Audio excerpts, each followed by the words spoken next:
Alright guys, welcome to another episode of Clix Off. You're here with Vanilla Thunder, I'm Drew. We're here with LotusGuard again, Dave. Hey!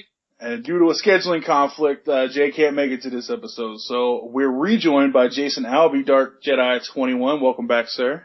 Hey, what's up? We've got Superman 117, Kyle Cooney. Welcome to the show. What's up, guys? And then our friend Will Sobel, he's the owner at Fox Comics and Games. They recently just had that Rock trial run. How we doing, guys? How's it going? Alrighty, Will. So I'm gonna go ahead and ask you a couple questions about your store. Try to get your venue out there a little bit more. Where exactly is Fox Comics and Games located at? We're on the square in Marion, Illinois.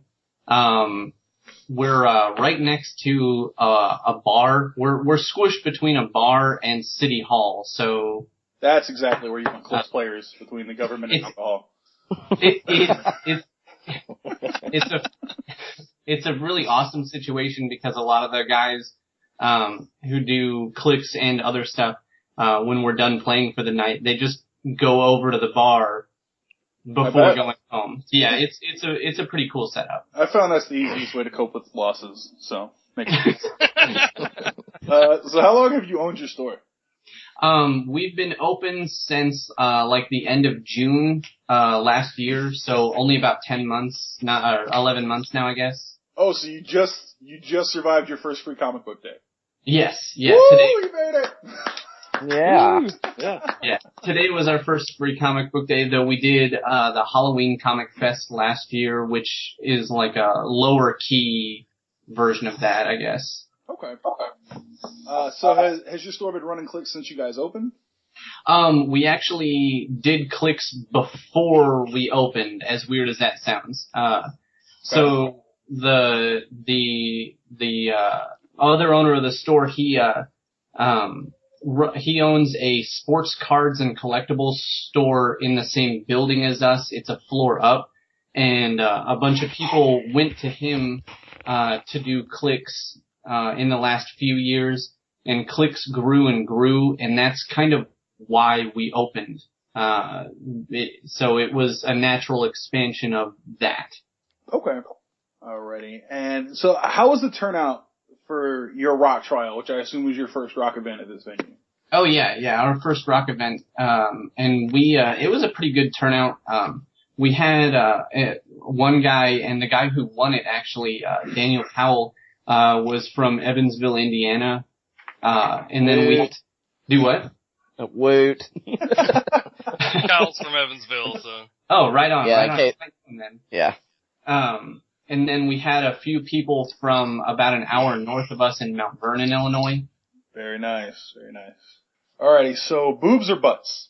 Butts. That's not even a question. So you're very pro MTG butt crack showing. Gotcha. Oh yeah, no, he's my favorite. Oh man, so you know where to go if you're a butt crack guy. You know what venue to hit up.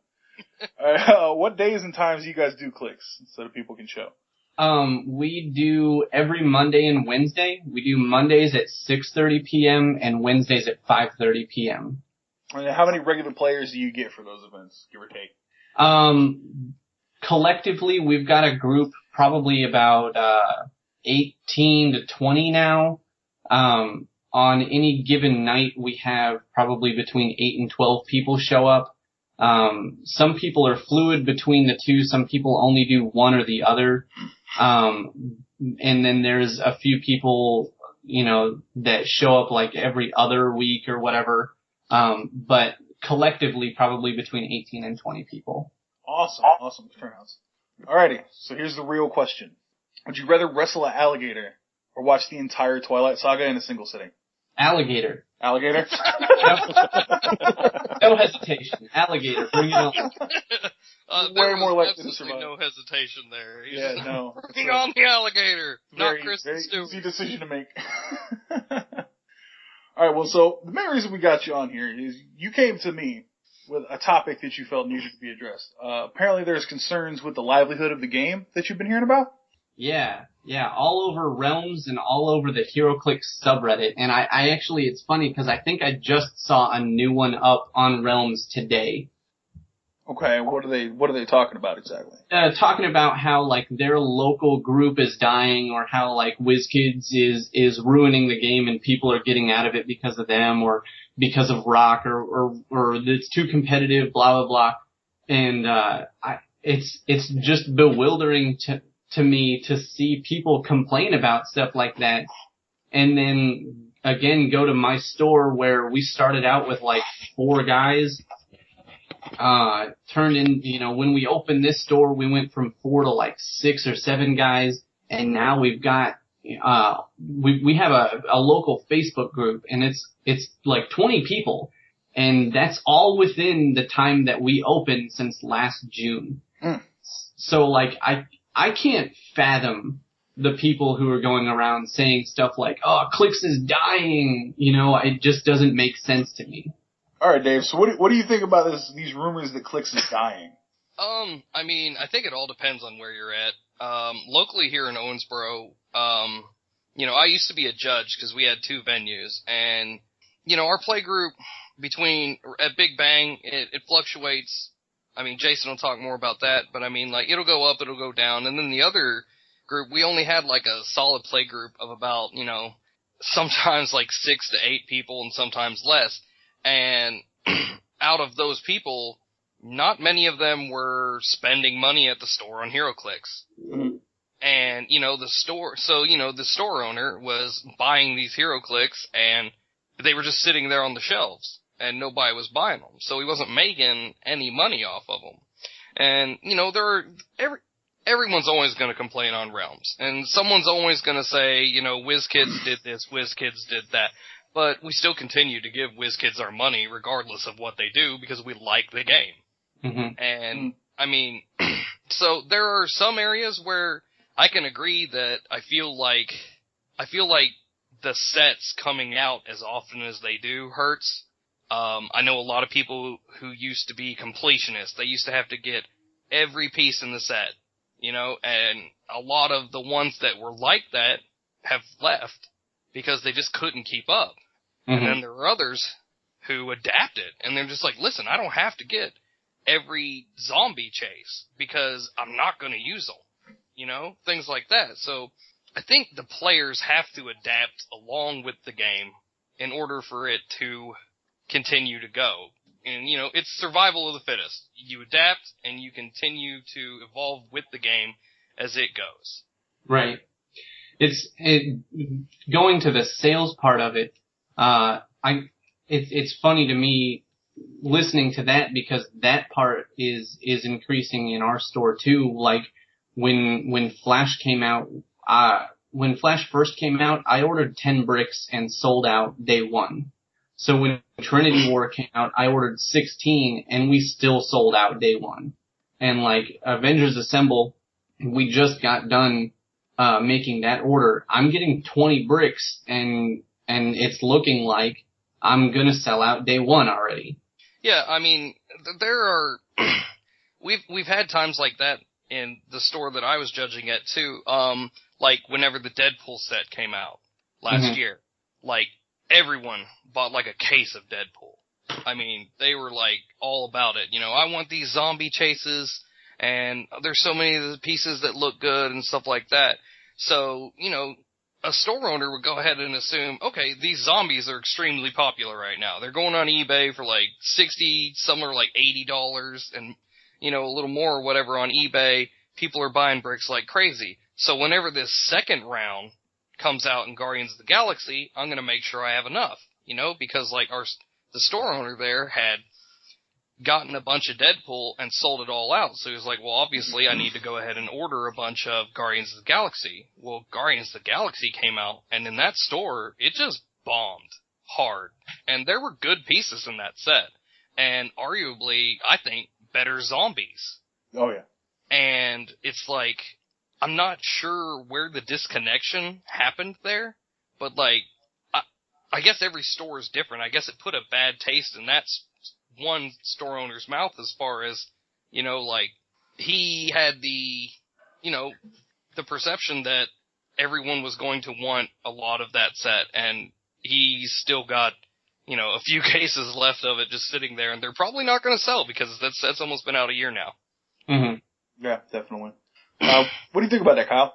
Well, from a sales standpoint, I don't know, man. Like, I feel like WizKids puts out a lot of product, and I feel like that they're kind of, and maybe that's why people are saying that on the realms, is because people are they are shoving product out so much, but it keeps the game interesting, and you have to adapt to it. I don't think it's necessarily dying, but I know that there are some players that have gotten out of it because, like Dave said, they can't keep up with it. They can't afford it. But, I mean, for a while, there wasn't a HeroClix scene here in Evansville. So, I was driving to Owensboro every week, and that's where I met with these guys. And now I started my own campaign to try to get HeroClix back in Evansville. And it finally came back to my local venue, but I haven't been there to play. I like the guys that I'm playing with now. I'll make the drive. They're some of my better friends. And so and the competition there is way above what I would go and get at my local venue. So I don't think it's necessarily dying, but I think some people are getting tired of it, maybe, but that's no reason to whine about it. I mean, if you don't like the game, stop playing it. Or yeah, for sure. Yeah. 'Cause I just personally left like a really high concentrated Clix area, and where I'm at, I'm right around the Lake Stevens area. I've only found one venue that covers it here, and I found them today. Yay, free comic book day. Right? Free comic book day literally saved my social life. So, Right. I can see the point. I can see kind of what they're talking about. Certain areas have dropped down.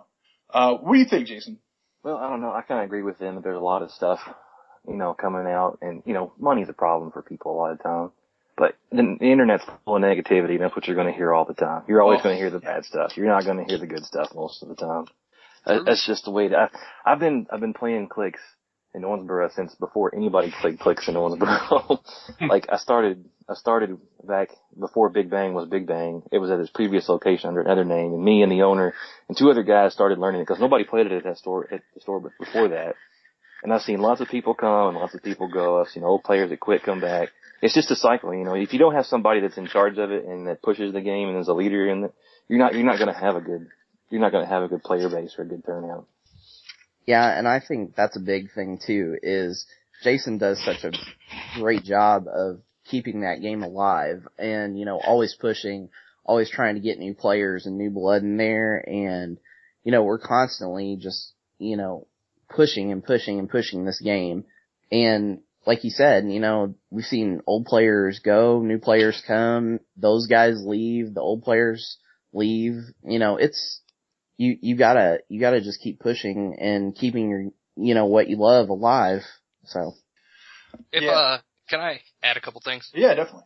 Go for it. Absolutely. Well, the first thing I wanted to say was I really hope that Will's store continues to enjoy the success that it's been having with its play group as far as, he's selling Clix and they're coming to play, and, they got 2 nights a week that they get to play and come. So, I mean, which is great because, when they come down to see us in Owensboro or they go somewhere else, and travel in their little group to go to, tournaments somewhere else, they are constantly going to be pushing each other, kind of like our group did, and a lot of other groups do, is, they push each other to get better and they continue to play.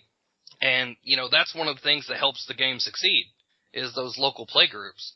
So, like, the people who are on the realms complaining about the competition level, I mean, sometimes you just gotta tell people in the playgroup, listen, this is a fun night. You bring something fun. We are not trying to smash each other's brains out. Let's just have a good time. And honestly, like, I think a few of the things that Jason has implemented at our store has really helped. It's helped pick up the new players and make them more willing to come. Because, like, whenever I started out, it was rough for me because I don't know very many people who don't get their butts just kicked for a few months straight whenever they start out in this game. Right. And, he's like implemented a thing where he takes a lot of his extra pieces and he just throws them in a box and everybody gets something. So even if you're a new player, you're going to get something out of coming. So a rare that you may not have or something like that you want is in there. Not everything's great and fantastic, but there's a lot of really good stuff in there. Mm-hmm. And so like if you just started and you didn't play War of Light, man, you can pick yourself up a Guy Gardner just for coming to play, which is a really solid piece, or a Kyle Rayner.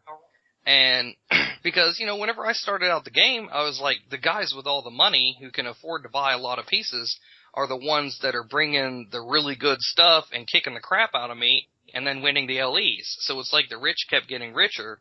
Mm-hmm. You know what I mean? And It was frustrating for a new player. Well, setting up that, I can't tell you how happy some of the new guys are whenever they know that they're still going to get something pretty decent, even if they don't win the LE. And then, we teach them up and we do all kinds of stuff, and it just makes the play group overall better. I feel like it's better if you engage new players. A lot of people don't engage new players. New players just show up and they get destroyed and they go home.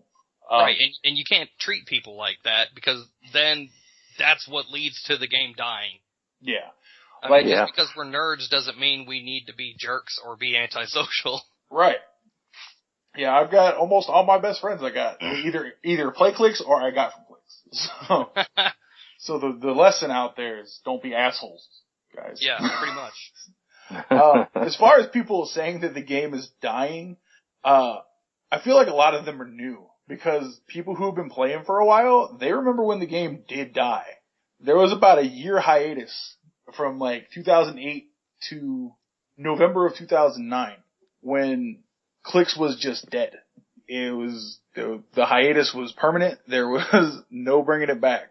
And like a phoenix, it rose from the flames to like return back to the main fan base. And it was good to see that because I came in right after that. So I benefited from like a new wave of Clix and a new wave of players. But a lot of people who think that the game is dying either don't know that it has already survived death one time, or they're just crying, which is like a really high % chance because there's like a solid 95% chance that they have diapers on while they're typing these posts. Right, exactly. These dudes a lot of these guys in the realms are fucking babies. like, it's bad. I don't even go to the realms that often. I'm sorry, Typhon, but I don't. Because if I want to see grown men cry, I can just watch sports. So, I don't think the game is dying at all. Like I said before, my region is dead. Yeah, that sucks. But hopefully this venue, I can get it going. We can keep everything running. And get it back to where it was, before everything died out. Dice Masters killed it here. I was talking to the gentleman who runs the venue, and he said when Dice Masters came over, all the local shops just switched from Clix to Dice Masters. And, which is funny, because that's like WizKids killed their own product. So, I'm not sure how that went. Yeah, I think it all just really depends on your area and how you handle your players and your store. Exactly. If you cater to new people and teach them how to play the game and treat everybody respectfully, then you're not going to have a problem. Exactly, yeah. Let me go back for a second about something that you guys were saying about too much product coming out. Or too much, WizKids putting out too much. Is it too many figures per set, or is it too many sets, or specifically one thing that I've heard is too many chases? In my opinion, it's too many sets, too fast. I used to be a completist up until recently, and I just cannot have the budget to keep buying everything that comes out as much as I would want to. Right. So it's typically 4 sets a year for the last at least few years, right? That's true. Plus starters, plus fast forces, plus gravity feed sets, primer sets, all that stuff.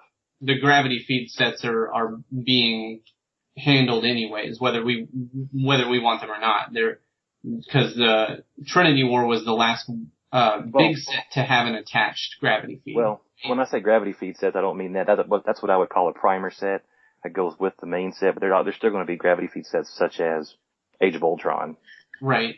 Going forward, yeah. There are no more gravity feed sets announced for this year. No, there's not. Okay. Yeah, that's more what I was going for is like usually, like we've got announcements all the way out to, when is Superman, Wonder Woman, like September or October? November. Yeah. So between now and November, assumedly, there are no gravity feed sets coming out. Yeah, I mean, like, last year was nuts because there was like, Slosh, Deadpool, Guardians of the Galaxy, the main set, the movie set, there was just all kinds of, I mean, they had movie sets come out like crazy, there was a gravity feed for every main set at that point, we had Days of Futures Past, we had the War of Light stuff. I mean, it just felt like, and then the entities, don't even get me started. Yeah, the tournament sets are making it worse, because then you've got to go and you got to play sealed for those, because it's the only way you can get those figures. So, I mean, this year is a lot slower, I think, than last year was, as far as the amount of sets coming out, but holy cow, were they coming out like crazy. And also the size of the sets, because Age of Ultron is like half the size of War of Light. Yeah, I mean, yeah, exactly. I mean, Age of Ultron is tiny. War of Light was insane. I mean, there were almost as many, there was like a quarter of the just participation prizes, like there were like 6 of them or more, and there was like, 24 in Age of Ultron? Not including, Fast Forces? In the gravity feed, yeah, or 20, something like that, 22 or 24.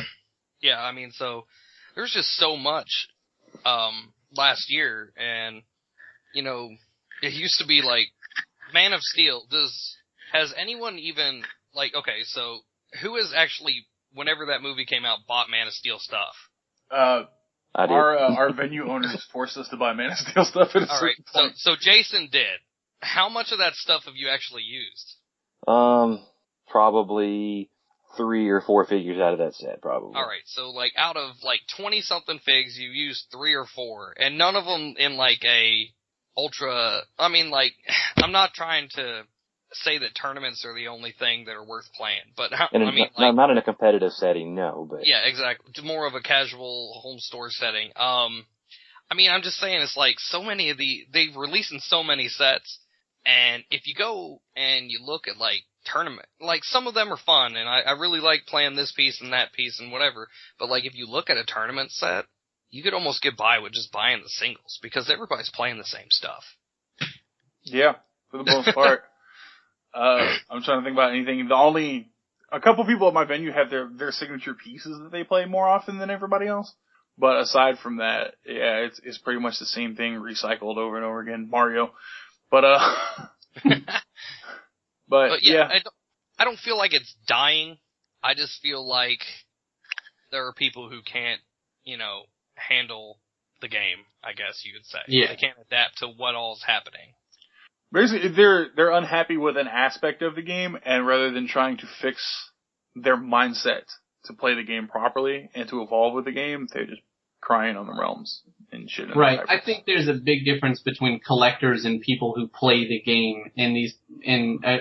Like somebody said earlier, there's people who are completionists, want to collect it, and have a problem with that and can't do it. And I understand that. Like when I started playing with Web of Spider-Man, which was the second set after the hiatus ended. And at that point, we were getting a set maybe every 5 to 6 months. If you got 2 or 3 sets a year, that was crazy fast. And now it's nuts to imagine trying to keep up with it all. Like, I can't even fathom being a collector. I don't know how you did it, Albie. I really don't. Well, I'm not doing it anymore, let me tell you. Like, at a point, I was making, like, really good money, and it still wouldn't have been feasible for me. It was crazy.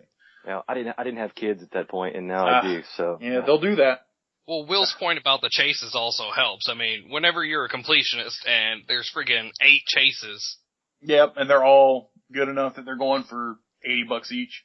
Or at least 60, like the zombies average $50 to $60, the really good ones, and it's like, man, I mean, you gotta think about that. If you're sitting there paying $50 a pop for 8 chases. You know, let's say 6. Let's say you get a couple cases because you're a completionist. That's a lot of money. That's $300 on 6 chases. That's not even counting buying the cases from the rest of the set. All right, and it's like, I love the game, but these are little plastic figurines, people. Yeah. I don't love the game $300 for 6 figures. I don't love it that much. Exactly. There are people out there doing it. Oh yeah, I'm good friends with a completionist. He's still a completionist somehow. And he works at a call center. I don't know how he's making it. But he had to probably sell his kids off. And I mean, I don't know if he has kids, but he's about to get married. So. Well, Clix, he's done being a completionist. Yep. Maybe. We'll see.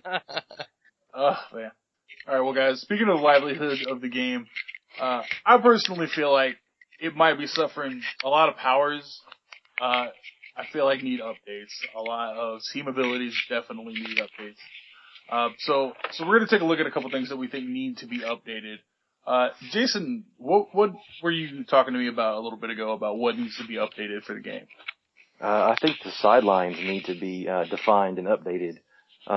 There's nothing that really defines what they are except in the tournament rules. It says you can have 3 characters per 100 points of the game build, and that's pretty much it. The comprehensive tournament rules haven't been updated for going on 2 years now.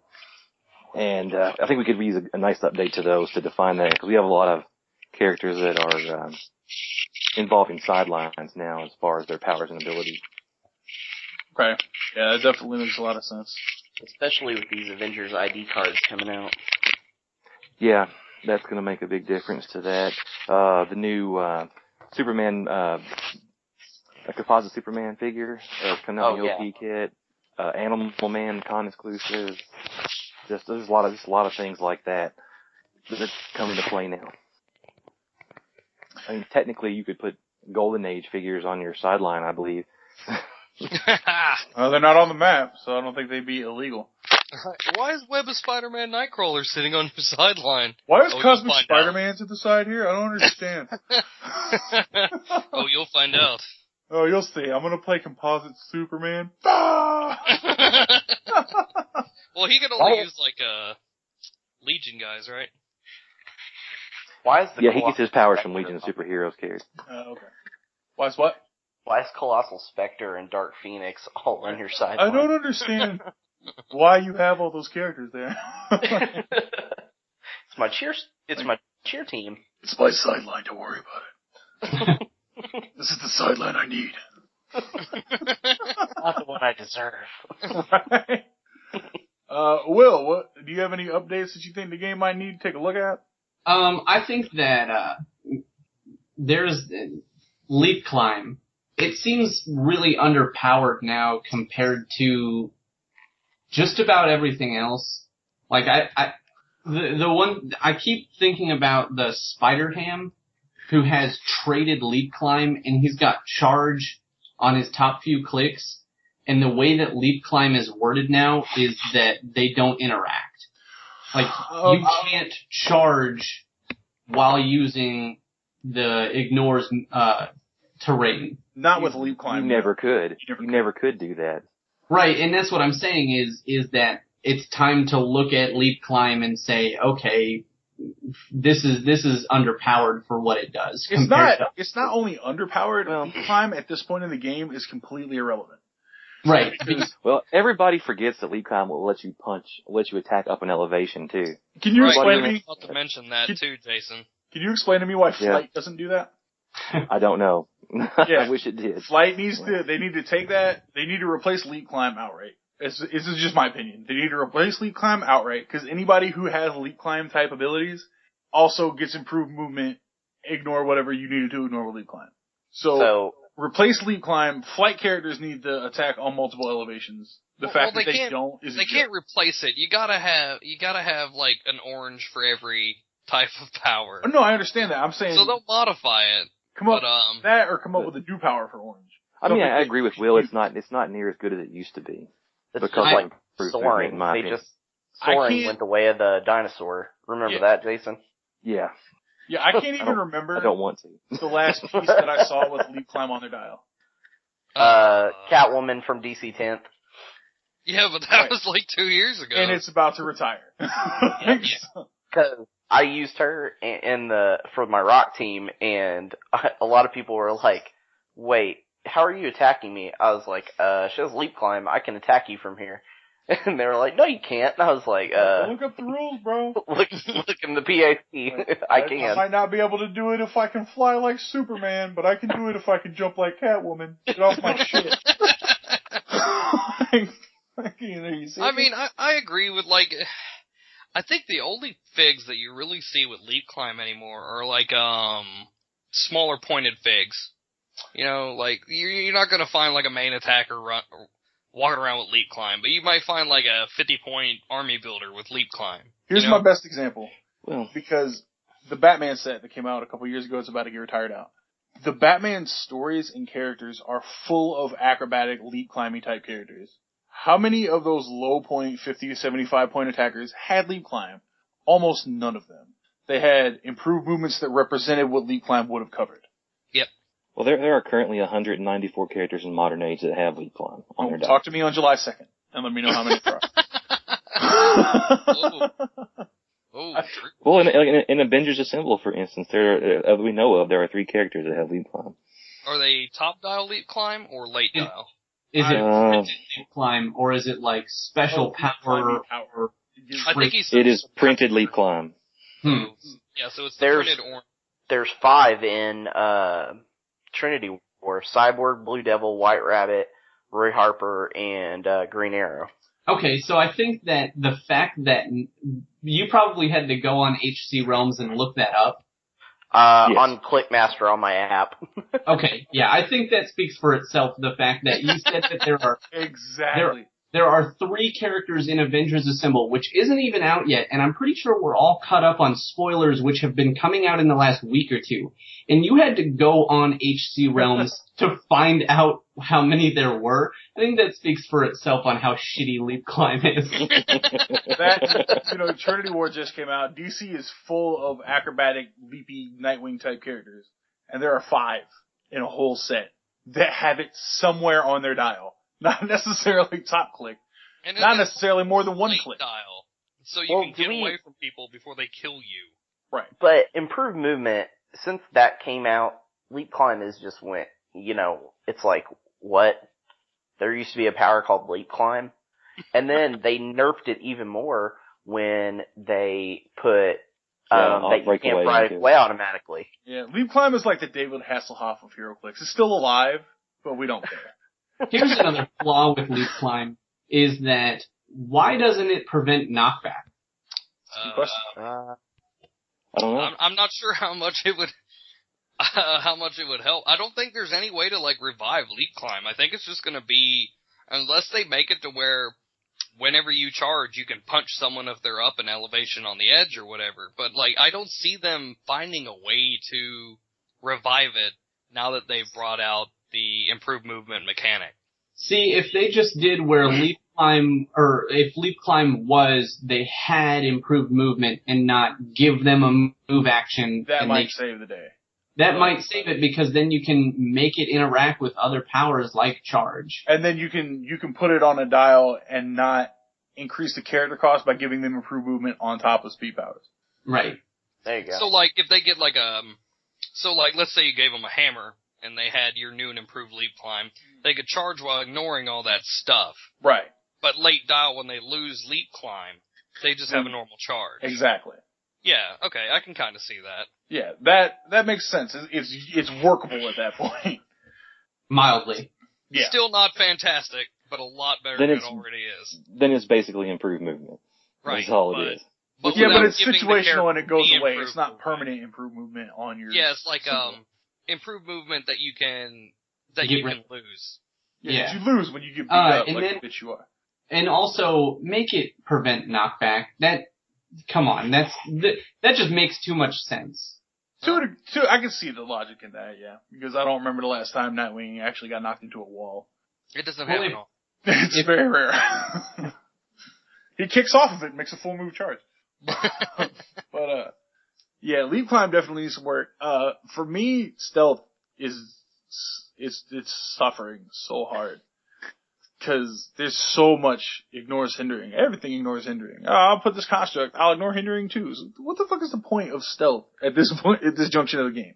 Well, I mean, if people who aren't planning for it, you may run into a few people who don't have any way to bust it. It's possible, but, and again, this is just me, but when I build a team, like, the first thing I look at is to make sure I have stealth busting. Because with as much as we've seen the Hellfire Club at our venue, yes. I guarantee you every single person at our venue, at least some point in their team building is like, how do I beat Hellfire Club? Exactly. Okay. Well, for me, I stealth is still awesome for me because I don't shoot people very much whenever I play. Well, yeah, stealth is completely useless against you, but for the most part useless against the rest of the game too. Yeah, well, I mean, it's hurting, but... Even with your close combatiness, though, you can't outwit. That's true. So That's true. You still have some problems. But, on the other hand, outwit suffers too, because most of the stuff that you want to outwit now is some off-the-map extra stuff that can't be countered or can't be targeted. That is true, yes. I'm gonna drop a hammer, so now I got charges you can't outwit. I got exploit weakness that you can't outwit. So I'm gonna charge exploit for 7 with this ultra heavy, and you're dead. And then you got entities who have powers that you can't get. Can't outwit entities. Outwit is more useful than stealth. Easily more useful than stealth. But on the other side of the coin, is it worth the cost to the character's point cost for having outwit? And at this point, I don't think it is. Like, if you're planning to outwit, that's almost a liability at this point in the game. At least on a competitive level. I disagree with that. Okay. I still wish every time I don't have it that I had it. Well, I think that's true with a lot I always find a way. I wish I'd had it because I could have used it in this situation. I don't think, I mean, there's a lot of power cosmic figures and a lot of these can't be countered. I understand that, but there's still plenty of usefulness to it. Oh yeah, I don't think it's gone the way of the dinosaurs. Oh no, definitely. Climb or anything. I think Drew's trying to say its effectiveness has been nerfed. I remember it has. I'll agree with you on that point. But. Oh yeah. Well, all I'm saying is I remember when I first started playing, fucking outwit was the most terrifying thing ever. Yeah. If you didn't have stealth and they had outwit, you were fucked. There was nothing. You were done. It was over. Well, that, I agree with that, but also I don't, the fact that the 37-point question from Arkham Asylum that I used to use a lot could come in and out with Superman, who was, 300 points or something. And, it had to be, I think it was balanced better than it used to be honest. I mean, they need to do something with outwit to where, cause like I said, with entity teams, it's like, well, that's great, but you got this imperv that there's no way for me to get rid of. Right. So, I don't know. Well, okay, let's talk about damage reducers then. You have Psychic Blast was everywhere. So, invulnerability, toughness, impervious weren't nearly as good as they used to be. Because Psychic Blast is just on everybody now. Or Precision Strike, for that matter. Precision Strike is doing a lot of damage to super senses. I feel like Precision Strike is oversaturated. We'll get to that. Right. We can get to that. If that pops up on somebody's list coming up. It will. Okay. Yeah. Alright, well, speaking of that, we spent a lot of time talking about powers that we feel need to be updated. So let's talk about some powers in the game that we love and some powers in the game that we hate. Dave, what is your Hey, Drew. Yeah. Hey, can I add something to the powers that need to be updated real quick? Sure, yeah, go ahead. Quake. For the love of God, Quake. I agree. Why is it 2 damage? Update the damage to where it does your printed, and then it knocks you back more than just 2 squares. Especially with sidestep in the game. I don't know about that. I don't know about that. The reason that Quake is locked is because, the reason that Quake is so low is because you can hit, 5 to 9 people with it at the same time. Yeah, you can hit a lot. Because I specifically played a game where I was playing Vampire Jubilee with the Book of Skulls.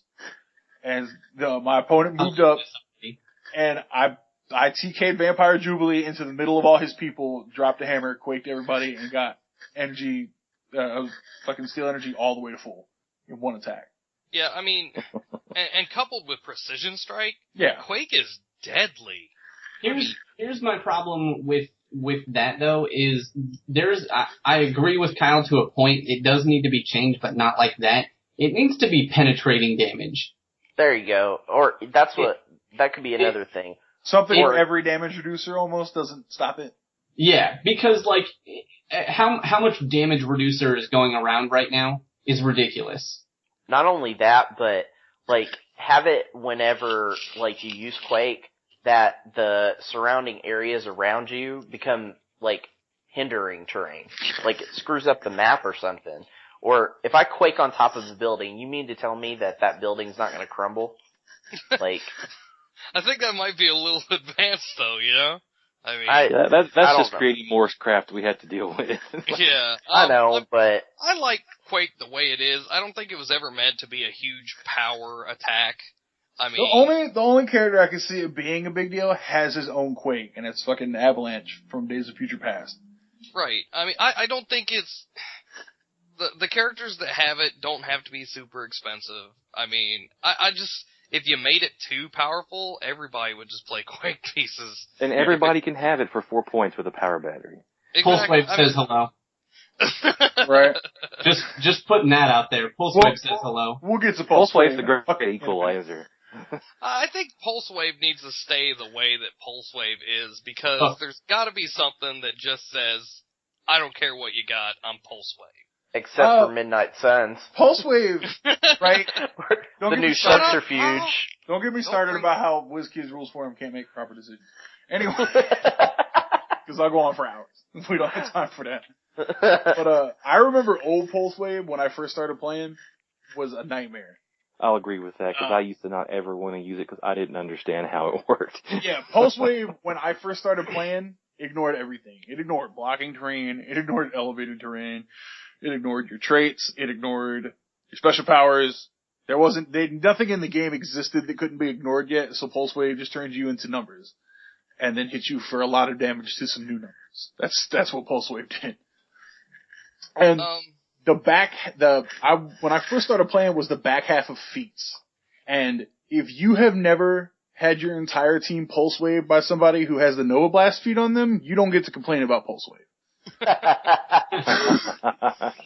I don't know if everybody knows Nova Blast. It was a feat that when you use Pulsewave, your damage value is locked at your printed damage value. Yeah. So somebody yep, you remember. Somebody with a 5 printed damage value, Dr. Doom, would jump across the map and Pulsewave your whole team for 5. Now your support is completely dead. Your attacker is halfway dead. Welcome to turn 3. What are you gonna do now? Oh, so it was like facing Centroids the first time? Yeah. God, I hated that piece. Pulsewave, now, I don't hate nearly as much. Pulsewave, when I first started playing, almost made me retire from the game. I mean, I think for the most part, WizKids does a decent job of updating things. Sometimes it takes a little bit, but, I mean, like, whenever they nerfed multi-attack, that was good. Whenever they changed Energy Explosion to the new Energy Explosion, that was really good. Yeah, I agree. Yeah, I like that. Standard powers are the best they've ever been right now. Yeah, the first the Energy Explosion when I started playing, because the one before this one was also an edit. Energy Explosion when I started playing, you did your printed damage value on the splash as well. Ouch. Yeah, so if you had 5 damage Energy Explosion, that whole group of people took that 5 damage. That's ridiculous. Yeah, so they nerfed it to super weak, and then now I think where like everybody takes 1 if they're adjacent. And it didn't. That's and useless. at that point, it didn't stack with penetrating. Yeah. So that it made Energy Explosion was one of the worthless powers for a while. The lightning bolts, adding that was a cool little nod, honestly. Yeah, because they get more use out of that than they do for targeting for the most part, because a lot of people that I play against forget that they can target 3 people. Yeah. But they don't forget that they can do 3 splash damage. They never forget that. I fucking wish, man. Right. Alright, Dave, so what is your favorite power in the entire game?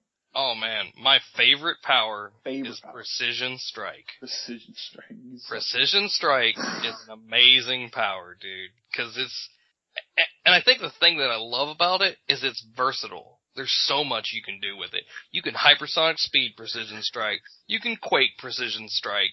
You can, match it with just about anything. Energy Explosion Precision Strike.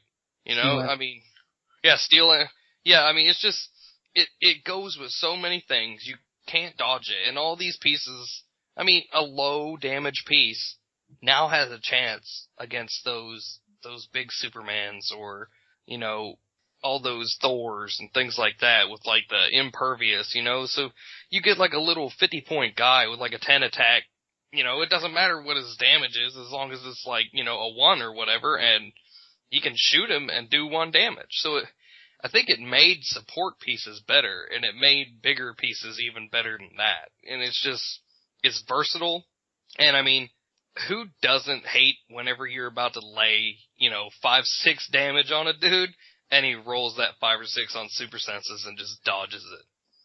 Yeah, that's super annoying. My favorite thing about Precision Strike is that it basically fucked Mr. Miracle. And Brother Voodoo. I mean, and Brother Voodoo. You still see him everywhere, but like... That's because people are cocksuckers. It's a little easier to hit him now. Yeah, it is a little easier to hit him now.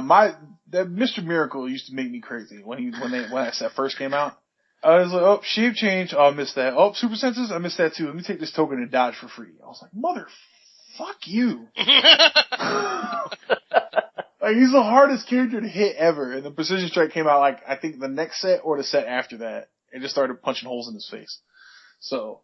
It's a poor man's Pulse Wave. It is. I like Precision Strike. I do. I think it's oversaturated. And it's to the point, like, everybody's got Precision Strike. Like, why does fucking Wolverine have Precision Strike? He's not precise, he just cuts everything. That's not the same. I think it's oversaturated, though, because they're trying to make up for lost time with pink powers. That's one thing, but at the same time, they're starting to render super senses not worth it. I mean, it's still good. Not everybody gets Precision Strike. It's a really good power, man. There's just it's great power. I'm not gonna argue that. I love it. Like, when the pink powers first came out, I was like, fuck this. No. I don't like it. Take your ball, you go the fuck home, whiz kids. Get out of my goddamn game. Drew. Yeah. Can we officially call the pink powers titty pink powers? We can do that. I'm alright with this. Okay. Because I definitely bitched about that when it first came out. Yeah, I was like, fucking titty pink powers. I didn't mind the color really as much. Obviously, pink is clearly my stuff. But, but they're laughing, Will, because my Vanilla Thunder shirt is hot pink. It is. You've never seen it, so I know you didn't get that one. But, I just didn't like the changes. Like, I was like, why? Why now? Why after all this time? Get out of here. It's stupid. I love the pink powers. I think they're all fantastic. They are. In red, I was kind of being a bitch. Sidestep is amazing. I like Sidestep. I'm not a humongous fan of seeing Sidestep printed on the dial, but I'm not mad about it anymore. Yeah. Alrighty. And what is your least favorite power, Dave? Which one do you hate the most? Barrier. Barrier? Barrier is my least favorite power because of my play style, and I want to fight people, man, whenever I play this game. It's like, you know, let's throw down and actually get some stuff done here. I mean, I don't want to spend my whole time waiting for you to come out of your hidey hole. You know, it's like, let's play the game. You know what I mean? It's like, I get the strategic advantage of Barrier, and I myself have used Barrier. I don't hide behind Barrier constantly. Like, there were teams at points where you just throw a couple GCPD bikes and just Barrier up and play with Iron Pharaoh and just say, haha, screw you, you know, pretty much. And for a while, the Pac Ocean map and a lot of competitions helped that, but now they've errated that to where you can place objects. I don't think you can place Barrier there, but... Yeah, not on the Ocean map, you still can't place Barrier. You can't place items now, so... Yeah, Rainmaker can. Well, she is one exception to the rule, because WizKids always has an exception to every rule. Because she's a badass. But, like, seriously, I just, it's not that I hate Barrier as a power, it's I hate players who depend on Barrier too much, I guess you could say. Okay. Yeah, I get that. Barrier is definitely frustrating when I'm trying to get my damage out. And they're like, I want to hide. No. I want to do it. How do you feel about people who use the zombie Dr. Doom with Barrier to deal the penetrating damage with his power? To be honest, I really have never run into anyone playing it. Okay. I haven't either. We have, I think Jason maybe Does anybody in our play group even own him anymore? Now that I got rid of him, no, I don't think so. Okay, no. I don't know, 'cause like what we do in our play group is we try to have fun nights as much as we can, and then whenever like a rock or something's coming up, we'll do practice nights. But for the most part, we try to keep things mostly casual, so we don't run into a lot of like hyper crazy zombies running around and doing all kinds of shenanigans. So we have Zombies theme have never nights been for the very most part. big at our store. Yeah. We have theme nights that create like kung fu fighting. One of my favorite ones. We have stuff like that, and a guy made a team that depended on that zombie Doctor Doom, and mind controlled one of my guys to shoot through all 8 blocks of terrain and to deal me 8 penetrating damage. Oh man. Oh. That's a really good tactic. Yeah, to be honest with you. It was not not nice. No, it was not. Not nice. It's very rude, but, yeah, I didn't know about his barrier, actually, until just now. I did, I just haven't run into it. The people that I hate are the people that, like, the yo-yo barrier players that'll TK way out, shoot your, like, POG or your low end piece for some points, and then come all the way back to their starting area and hide behind barrier to win on time. Yeah, Those people I like hate. Belt. Those are the people that I hate, and I'll powerbomb you through a table if you do it to me. Oh, dude, I would pay to see that. I would too. Vanilla Thunder Power Bomb. Vanilla Thunder Clap! I'm just gonna hit you with my Vanilla Thunder Ultra Heavy object. Dave won War of Light because of a Vanilla Thunder Ultra Heavy. I did. It was not pretty. I had to apologize to that girl. I felt really bad. Jason, what is your favorite power in the game? I think I'd have to say probability control because my dice suck most of the time.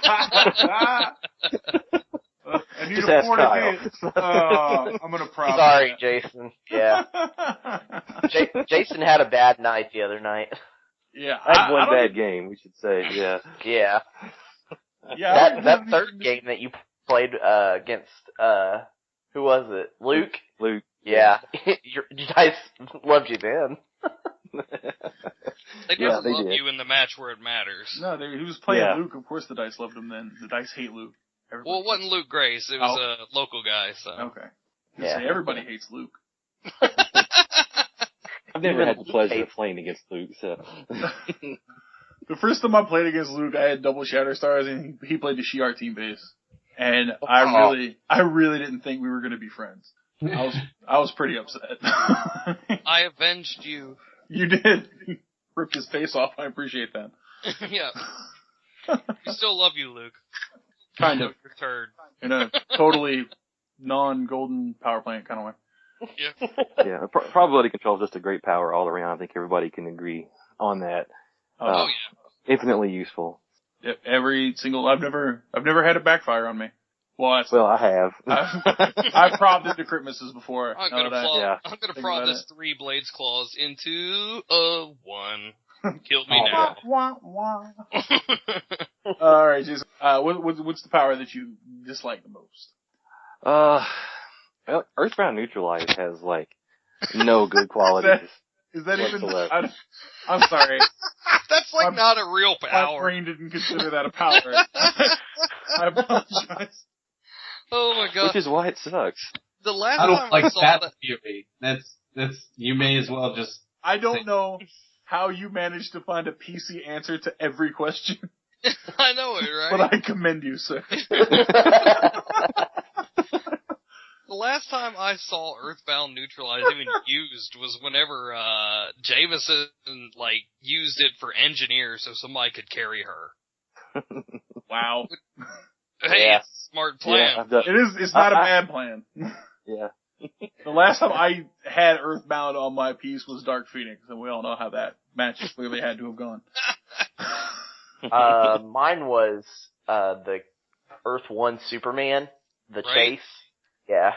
Him That was the and last time that first click for In the Throne Brainiac from DC-10. Oh yeah. I mean, it's like, it's not a real power. It doesn't really exist. I'm so impressed you managed to pull that out of your ass. My brain, I literally forgot it existed. I literally forgot it was a thing. You're welcome, sir. Alright, Will, what's your favorite power? I'm gonna echo Dave and say Precision Strike. It's Smart just too man. good. I said smart man. Like, when you said it, I was like, man, maybe I should try to come up with something else so that I don't just echo him, and I was like, nope, just, it's too good. I can't pick something else. It's Precision Strike. Exactly. So good. And then he resold it to me. Like, I'm in my head trying to, like, find something else, and he's like, no, there's just so much, there's so much utility to it, it does so much, and I was like, yeah, he's right. It What? does. You're right, Dave. I agree.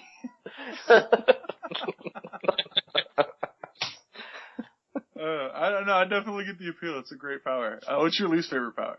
I might get some flack for this one, but I think Invincible. Oh, okay. Why? It clutters the game. Like, cause it's a reducer, but it's not a reducer. And so there are like really weird instances for ignore damage. And I'm not saying that it's not good, but I don't like it. No, I mean, I can understand. The one thing I hate about Invincible is I feel like every time someone's using it, I have to teach them how to math. Right. Yeah. It's like, listen, buddy, you round up and you ignore that much damage. Did you not learn how to do math whenever you were in school? Yeah. I find that I have to reteach people the rules if they're hitting me and I haven't. Because they'll be like, they're trying to round up for their damage. And I'm like, no. No, Well, I round up and ignore I the do the bigger round part. I round up and ignore. You don't round up. That's Yeah. I round. We had to do that for somebody recently with poison. Cause they were like, oh, you take the 1 cause it rounds up. And I was like, no, that's exactly why you shouldn't have placed there. Like, this is the opposite of how you think it works. So. As a judge, I one time, whenever it came out, had to draw a chart and print it out and give it to people so that they realize how, if you take 2, you take this. If they hit you for 3, you take this. And it's just like, I should not have to do this for grown-ass adults. Right. The problem is a lot of people think that it's like, I should say people when they're attacking. Because when they're defending, they suddenly know exactly how Invincible works. Crazy. Right, But when they're attacking, when they they're round attacking, damage up they and think they get to give round that their to you. damage up. Yeah. And I'm like, no, because it's worded for the defender, sir. Because it's a defense power. So no. I literally got no clue what Kyle's answers are about to be. Oh, right, Kyle. I'm interested here. So what's your favorite power, sir? Poison. Poison. Oh. Yeah. The No Tactics Rock, I really abused it. And I was like, man, I've never actually had this work out this well. Fuck yeah, this is amazing. so I was like, damage for the win. Well, I was like, it was so hilarious because I was playing that Question Harley Quinn Despo team. And I was like, oh look, sidestep, carrying. Oh, you're gonna take a poison from all 3 of them. So, that's 3 damage, buddy. Oh, you think you're reducing it? No, you're not. Not today. Not today. So, not today. I like poison a lot. I mean, the free just damage, and it could just change the game drastically, and I don't even have to roll a dice for it, you know?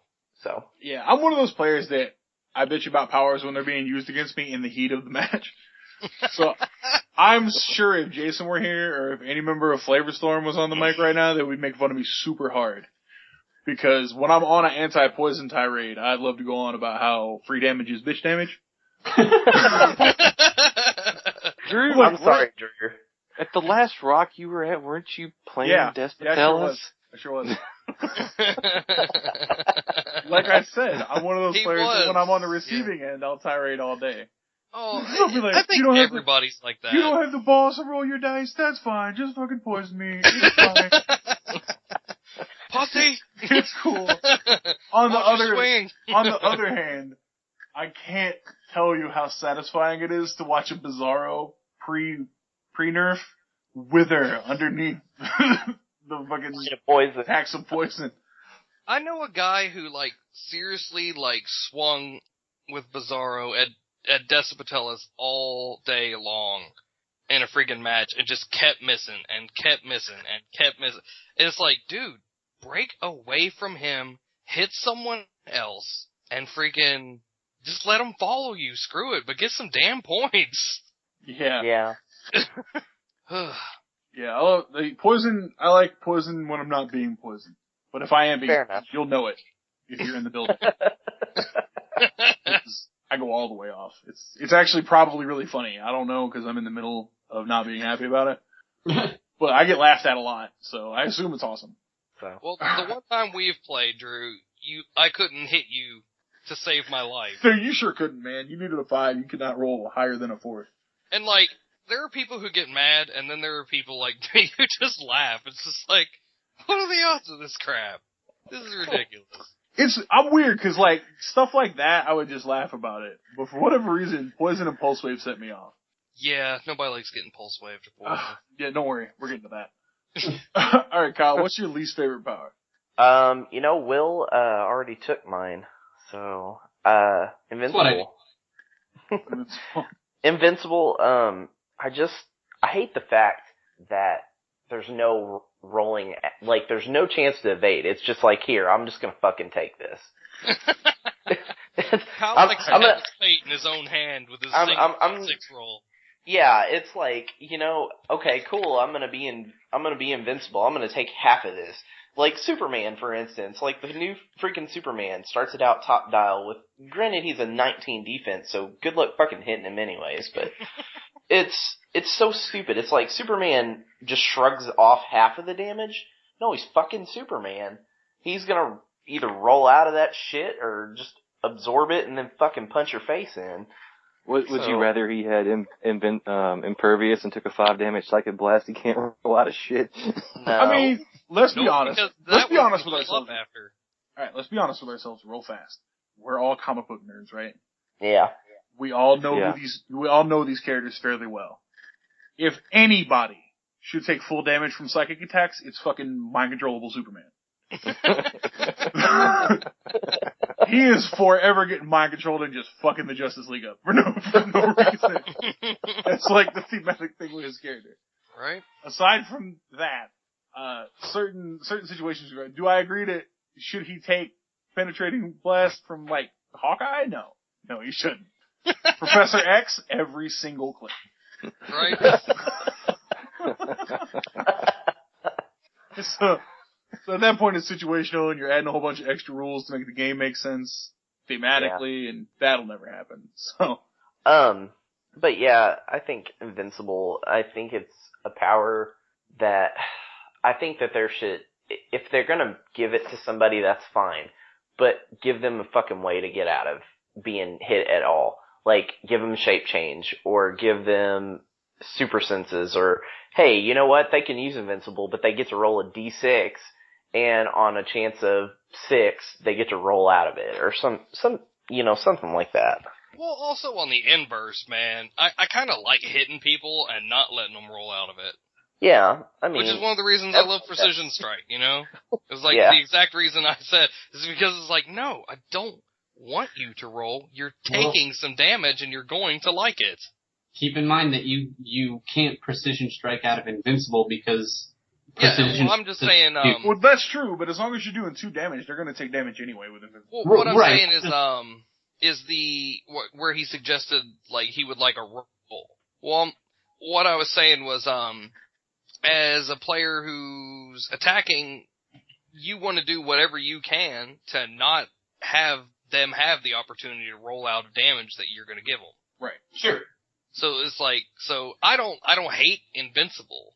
I like it because it's like, if I hit you, you're taking something. There's no chance for you to roll out of it. So. With Invincible, for me, the more damage I do, the more I hate Invincible. If I hit you with like an Ultra Heavy for 6 or 7 and I didn't notice that you had Invincible until you take 2 or 3, at that point it's different.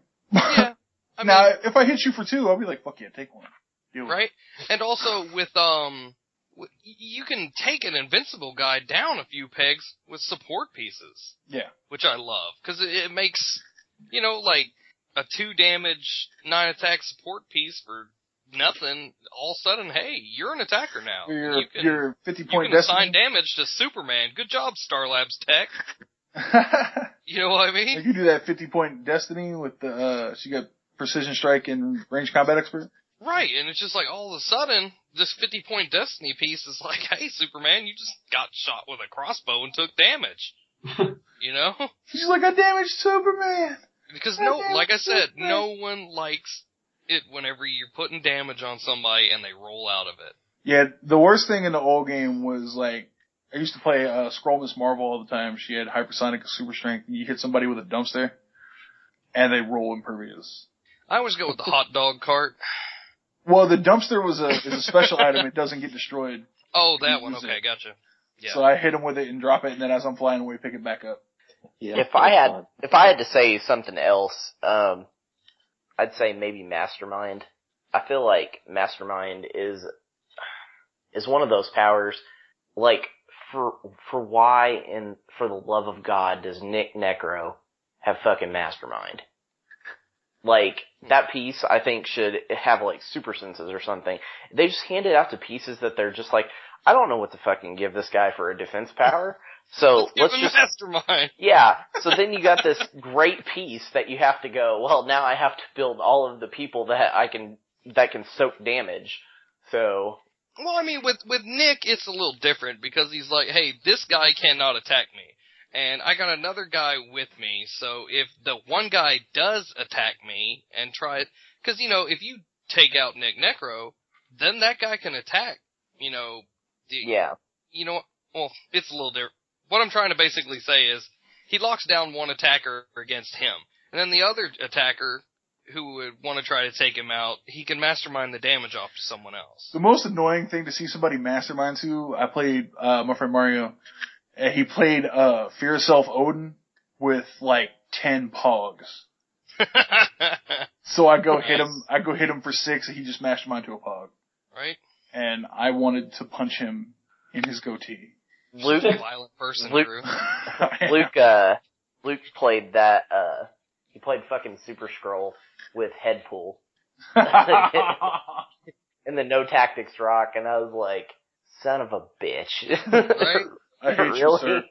I was like, oh, poison, poison, poison. I'm just gonna say that because guess what? It doesn't fucking matter because he ignores that shit. It's like, thank you for taking my strategy away. Right. Son of a bitch. I love you, Luke. You're my arch nemesis in The Rock, but I still love you. Let's see. If I was gonna pick a favorite power, it's probably Perplex. Hey, I love that power too. We know. Question boy. That's a power action. Yeah, it is. Yeah, it is. But Perplex is so useful, especially if you can get one of these broken question Trinity Sin Perplexes. But it's such a useful power. Like, it's never not useful. And a lot of people forget that you can perplex opposing characters. They just perplex themselves up.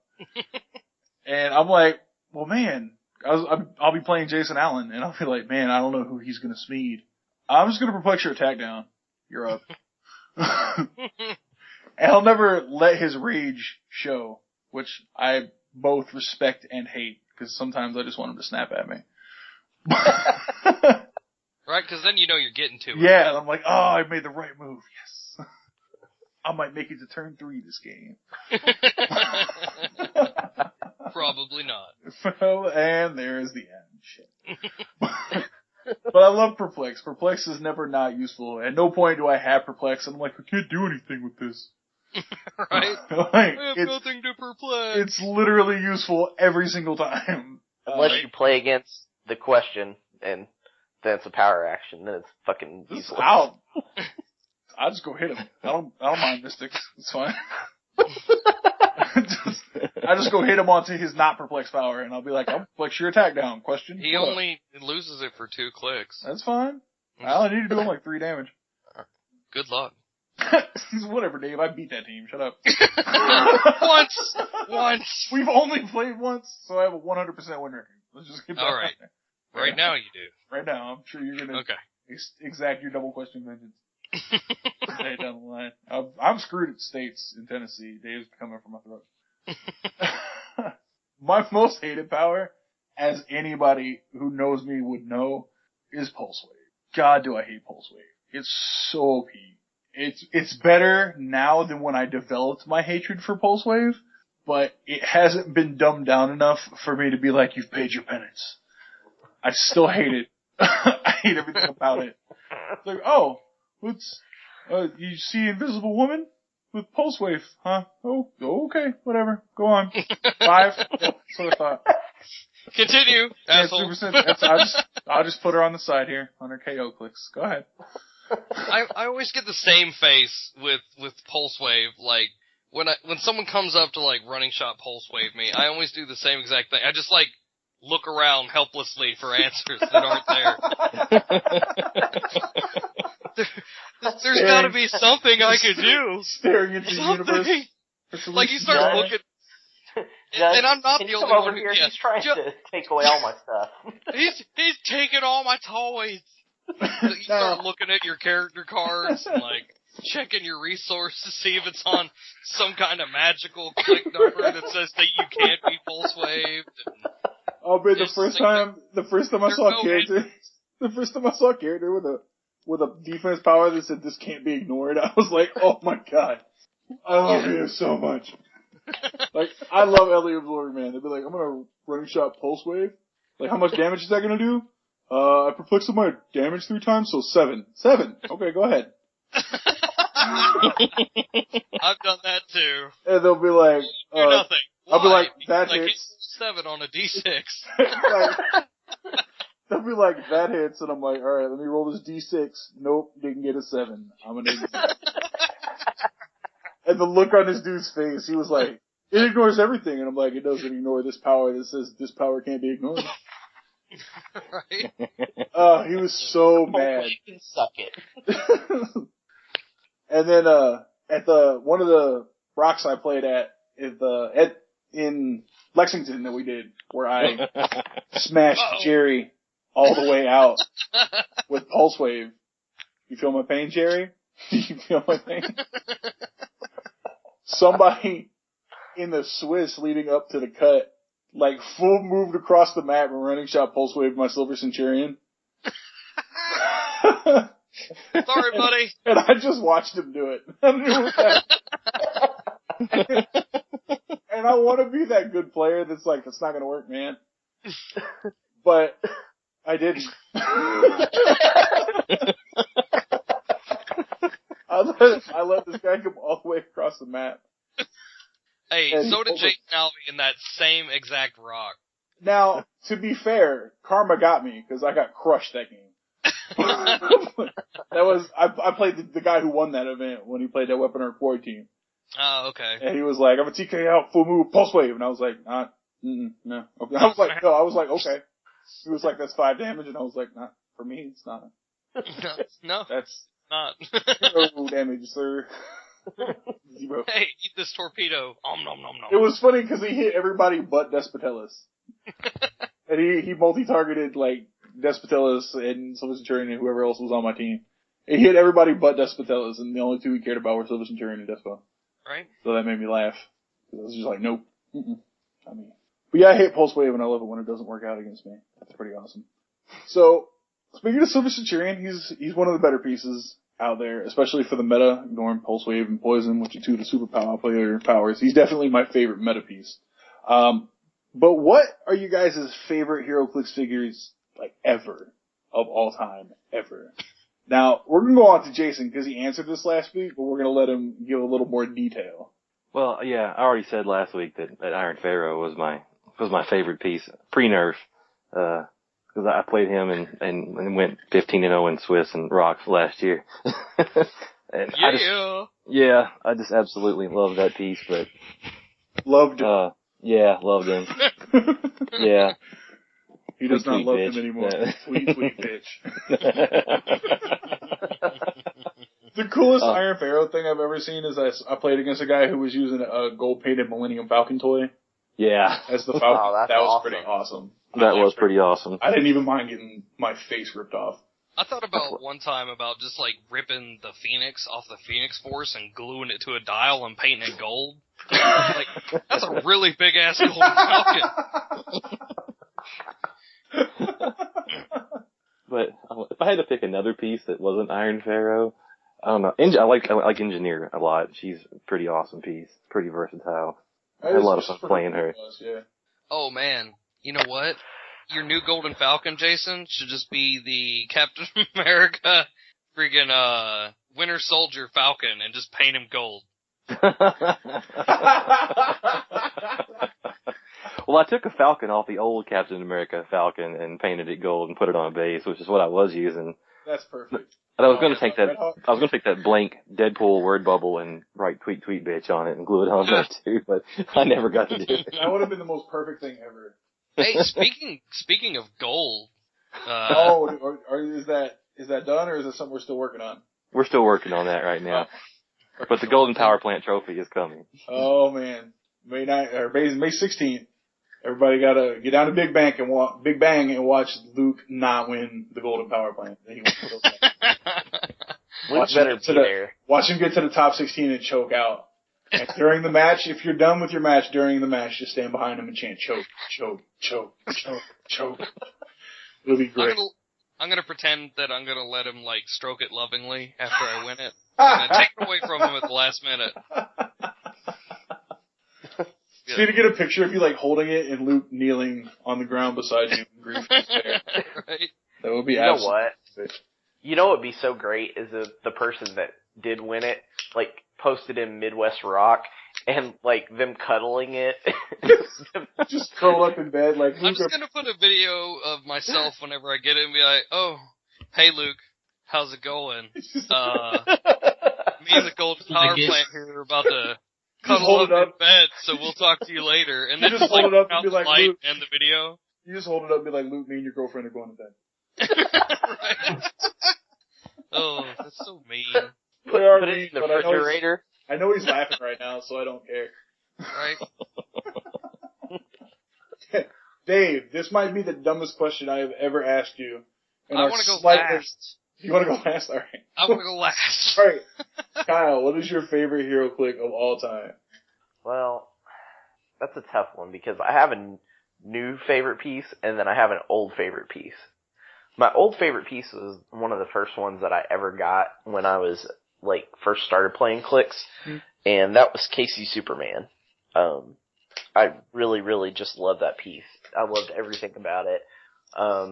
He was really, really powerful for his time, and I mean, he aged, but he aged fairly well. I mean, he still can, run with the best of them. Probably not now in the current meta, but... Not a current meta, but in current casual, he's still a monster. Yeah, he's awesome. My new favorite piece is a tie between, the new question and then, the ultimate fucking troll piece. And, you can ask Jason Alvey about this. Felix Faust. No! Oh my god, I hate Felix Faust so much. Oh. He's so annoying. He is amazing. No, don't tell people how amazing he is because they'll play him. And then Dave has to deal with him. Yes, exactly. He's a terrible piece, and you wasted your money by getting him. He sucks, and don't ever play him. But the new question is so amazing. Like, I know I'm getting on David's love child here, but He's like, I got one question for you, and that's not it. No, that's fine. I love Question Love. Everybody can love him. Yeah, he's so good, man. Like, there's not really one thing that he doesn't ignore, and I think Elevated terrain.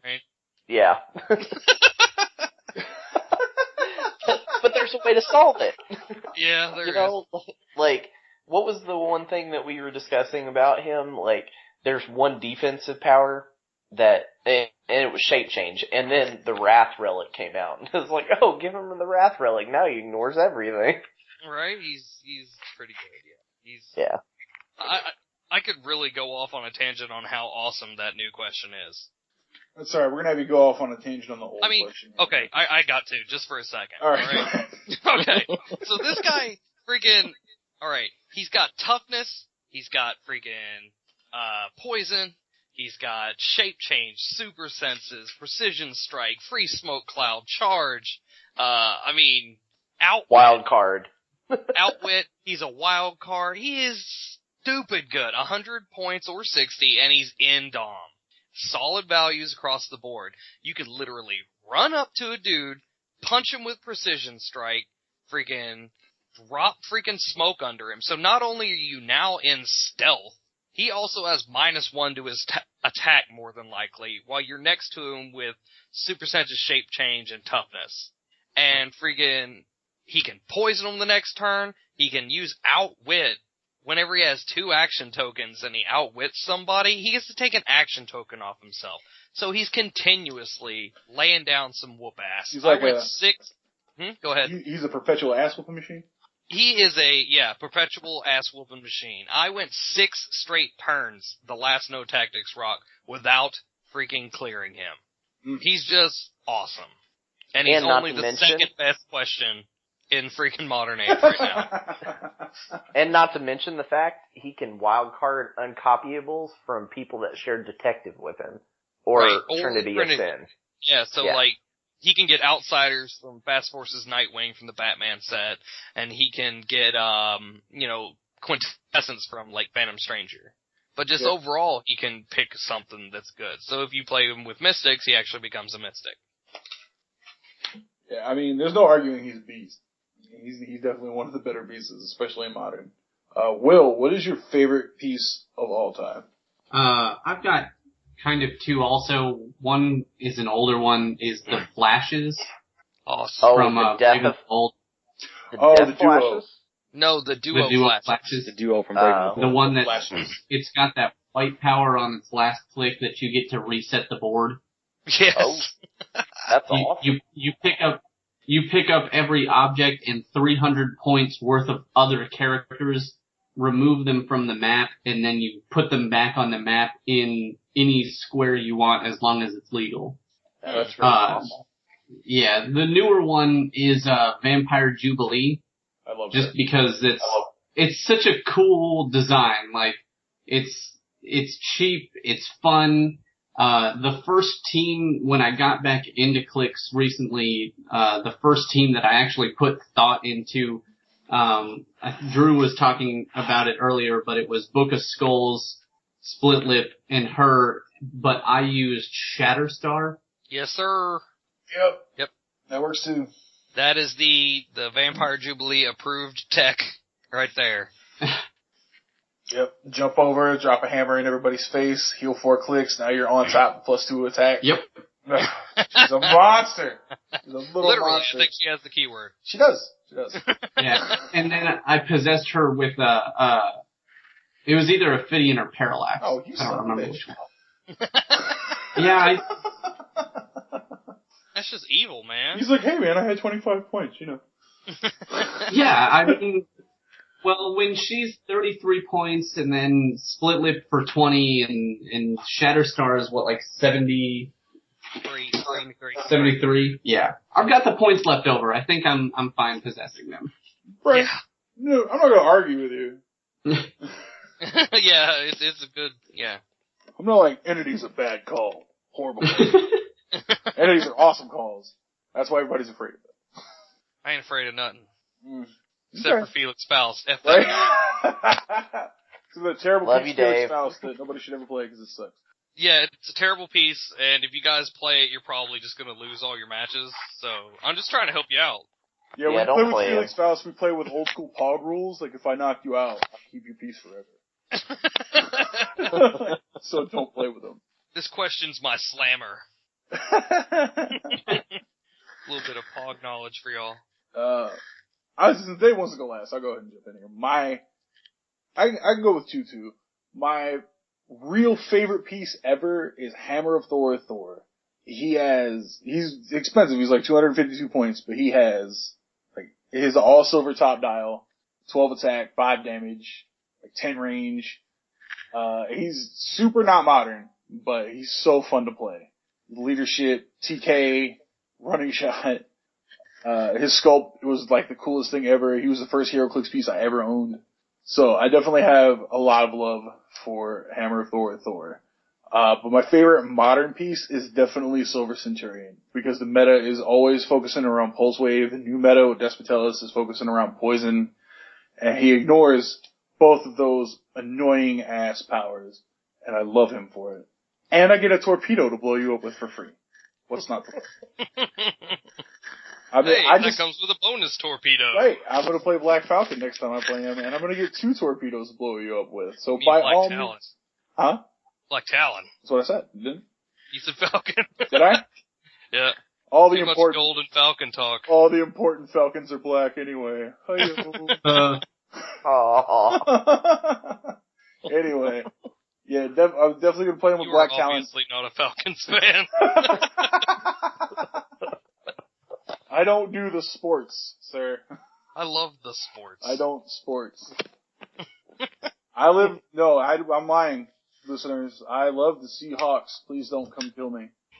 Seattle fans are real. I don't know if you guys know that or not, but since 2012.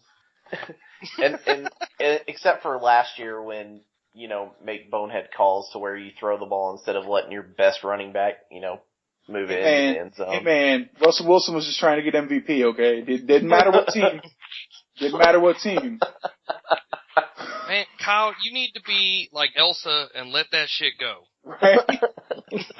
Because if you bring that, I can't even bring that up here. Yeah, that happened. We made a frozen. That just happened. I'm so ashamed to be a part of this. David made a frozen joke, but it's very important to bear in mind he has 3 daughters. I do. So, I have 2. I have 1. I have 1. Hey, I've got 1 too. I tuck my dick between my legs to make those kind of references. Eventually Frozen just happens, and you learn to accept it. I have daughters cubed, man. Yeah, his daughters are cubed. Not totally sure what that means. Oh, man. Alright, so Dave, let's get the obvious one out of the way, buddy. Who is your favorite HeroClix of all time, ever? Okay, alright. Ladies and gentlemen and children of all ages. I feel like I need appropriate, drum roll music here. As if we're all about to be surprised or something. Right? Okay, my favorite piece is freaking The Question from the Trinity of Sin team base whenever it got released. Because he is the Swiss Army knife of HeroClix. His trade is amazing because he sits there and he gets to take anything on his dial and just say, I don't want Smoke Cloud. Instead, I'm going to pick any power on my character card that's a standard power. Because who picks Smoke Cloud over Flurry? Right, exactly. So you can add, if they want to come up in his face, he can go, I'm going to get rid of Smoke Cloud. I'm going to pick up Close Combat Expert. If you don't want them to get away, you can pick Plasticity. Whenever you got 2 tokens and you need to clear, you can get rid of a useless power because they were geniuses and freaking gave him 1 power that you can always get rid of that's not that great. So you can pick an extra defense. I mean, it's just amazing. He's got solid stats. He's 100 points. He's Indom. He's Mystic. And I'd say the best part is he says he can use Perplex twice on different targets each time per turn. And if the opposing characters want to use Perplex, it's a power action. So if you go into a 300-point competitive game and a person has to use one of their 3 actions for a Perplex, I mean, that's pretty nuts, man. It really will throw people off because they just want to do different stuff. So I can't tell you how many times somebody's missed me by 1 because of that exact reason, that he locks down their Perplex. And I just mean, he's versatile, he can have multiple defenses, he can charge Flurry, he does so much stuff, and that's why I just like him a lot. Yeah, I think I've seen you not play him 1 time in our entire friendship. Well, we only meet up at Rocks most of the time. That's true, but it still. I play with you have not missed the cutoff with him, and so I mean, Yeah, we played together in like 5 or 6 rocks at this point, and I've seen Question not show up at maybe one. Right. And the best part was after round 2 of Swiss at that same rock, you were like, I should have used the Question. Should use Question. Right, exactly. Question's so great. I should use He's my go-to guy, and the No Tactics rock, I doubled up on the questions. So, I mean... that was my favorite part of the whole day. Because I remember when you sat down with that one guy, you were like, I got 2 questions for you. See the right here. Yeah. I was like, really? I love terrible jokes, so... What can I say? It was so perfect. I was at the table dying. I was dying. Oh, it was so funny. Oh man. Alright, so speaking of figures, guys, we got Avengers Assembled is coming out in about a week. We've seen a lot of previews from that, but we haven't seen everything. So, I went to our audience and I asked them what would they like to see come out in Avengers Assembled. I got a couple answers here. We'll go through those and then we'll get to what we would like to see from that set. Our friend Luke Grace, he actually answered for real this time. Alright? I thought he was gonna be like, I want the power plant as a character. Like, it's like a female power plant with like ring boobs. That's what I was expecting.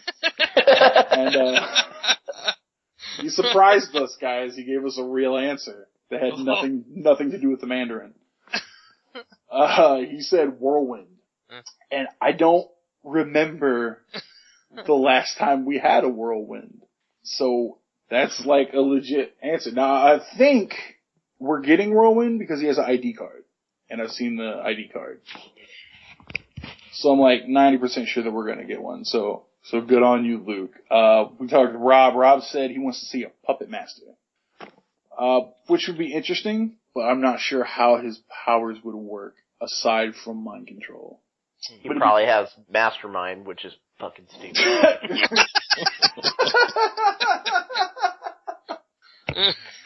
He masterminds to opposing characters. Right, but only God. if they puppet token. He's gonna have toys like Toy Master did, and Mastermind is bullshit off to that. Oh my god, dude. I played a Toy Man team once, and my Book of the Skull spun around 3 freaking times. What the hell, Dave? Dude, I kept knocking out toys. Like, I just run in and drop a hammer and quake every toy to death. You break all of his toys? That's not very nice. Did you buy them? It was... I remember this, yeah. And like 8 toys and a 25-point Bizarro. Ugh, I promise you, Dave. I literally killed them with Brother Voodoo and just taking power actions and dropping them. You wouldn't have been able to take that game seriously at all, because every time you hit my toys, I'd be like, you break it, you buy it. Right. My toy! I'll never get another car like that again, except for this one right here. Symbol banging monkey, no! Right? That was a Superman action figure. Dude, I Superman action figure. I ran a team once of Pogs, Superman action figures, Split Lip, and a Book of the Skull. Did you win? Yes, and the Pogs carried out the Superman action figures, and then all the Superman action figures with leadership, so I had like so many actions. Oh, it was ridiculous. That would be a fun mechanic if they did that with the Puppet Masterpiece. That'd be kind of cool. Right. And then we talked and I checked with him to make sure how to pronounce this, so don't y'all laugh at me. Y'all laugh at him. Pupile Surfer on the Realms. Okay. Our friend Jordan, he said he wants to see another, female Wasp, Janet. Yeah.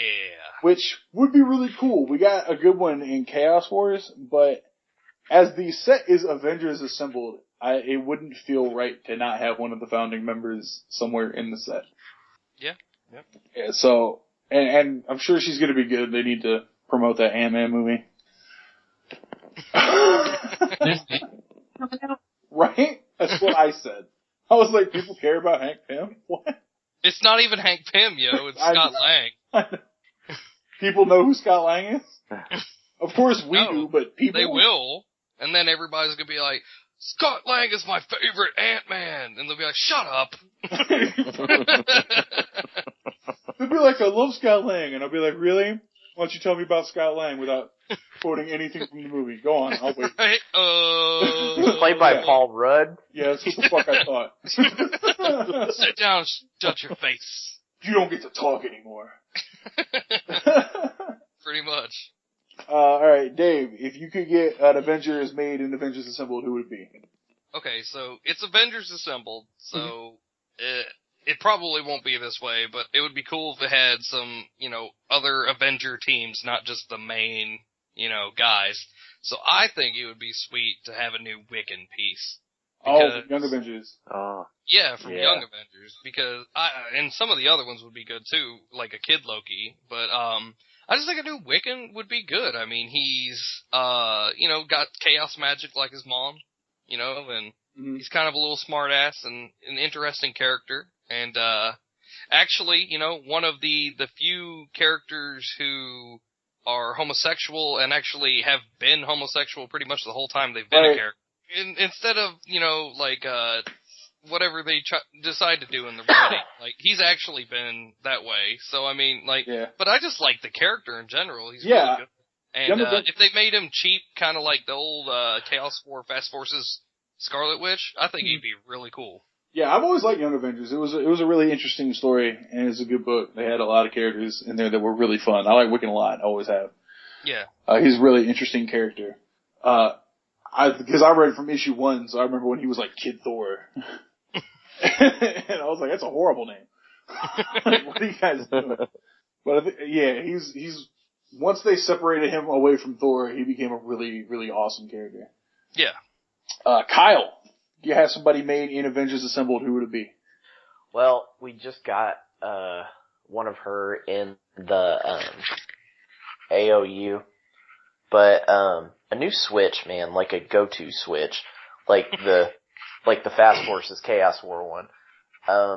She was so versatile and so useful, and she was on every freaking team known to man. Everything. So, I mean, sometimes twice.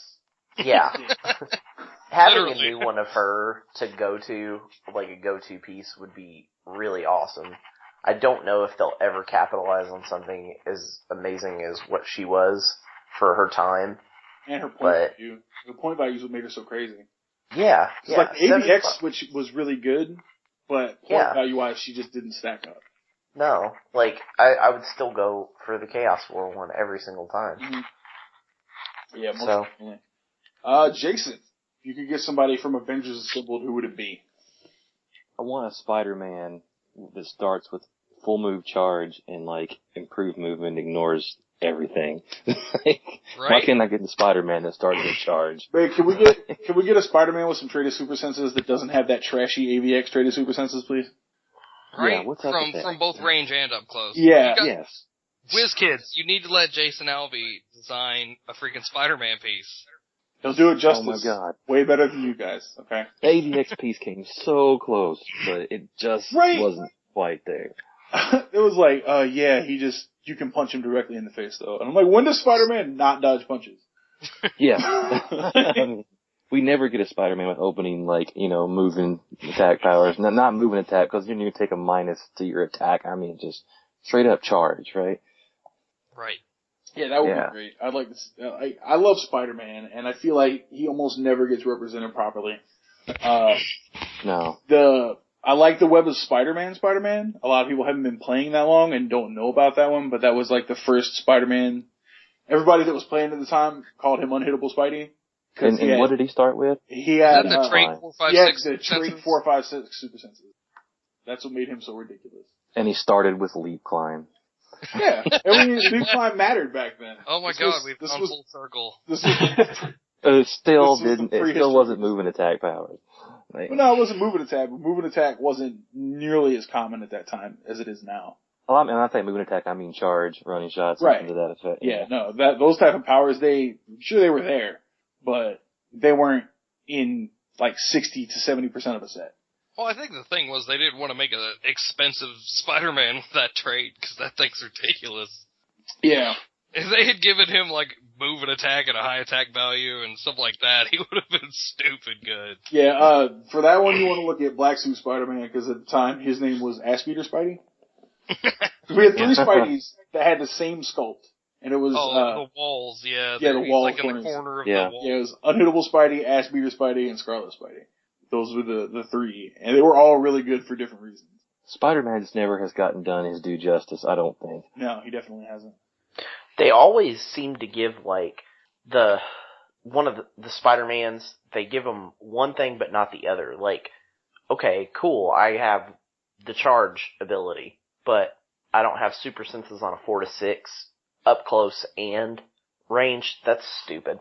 So, or he has charge but no improved movement, so he gets stuck in the fucking bushes. Are you serious? Spider-Man. Right. Yeah. Damn bush tricked me up. Sorry about that, guys. I got stuck in a hot dog cart. What do I do? Can't get out. I'm stuck on the side of the building. Oh wait, I can crawl up the side of the building. Wait a second. I love the idea that Spider-Man can't ignore elevated. I'm like, are you I serious? just want to see Have you ever Spider-Man played stuck in the hot dog cart. Do you think that that's him getting, like, the sticky side of his hands stuck in the bushes and shit? Like, oh, damn it, I can't move. It's like in the first Tobey Maguire movie where he just couldn't drop the tray. Yeah. I love that. Some of that movie was hilarious, dude, where he's up on the building, he's like, go Web, go! Yeah. Fly Web! Go! Like, Fly! Come on! He throws up the rock on sign and then he's like, doody doody doo.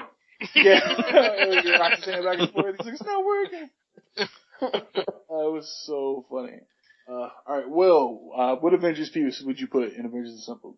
I want to see an Avengers Beast, cause in the Avengers and New Avengers, the run that they just finished up with, John Hickman writing, Beast is part of that New Avengers, and he's been an Avenger on and off for a while. Yeah. So I'd like to see, like, the last Beast that we got, Wolverine and the X-Men, was one that's associated with the team base. Mm-hmm. So the last, like, standalone Beast that we saw was Giant Size X-Men. Yeah, GS Avengers Beast. That was the last. Yeah. For as popular as a character as he is, it seems like kind of a waste to not have him more frequently. Yeah, he doesn't get a lot of love from. that's a really good answer. I like that. And to be honest, like, if you look at the Wolverine, or the Beast from Wolverine and the X-Men, he's not, like, he's decent, especially at 97 points, but he's not great.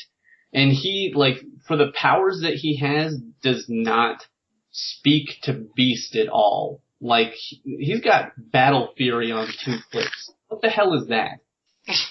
Yeah, Beast is not a Battle Fury character. No, he's smart. And he's got this white power that's at the beginning of your turn you choose Close Combat Expert or Outwit. Like, trying to imply that he can only be one or the other. Like, that's a fucking Hulk thing. That's not a Beast. Like, you have clearly confused Beast and Wolverine.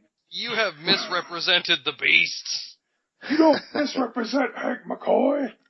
Yeah, so give me a... Were you, like, channeling Seth Rogen there?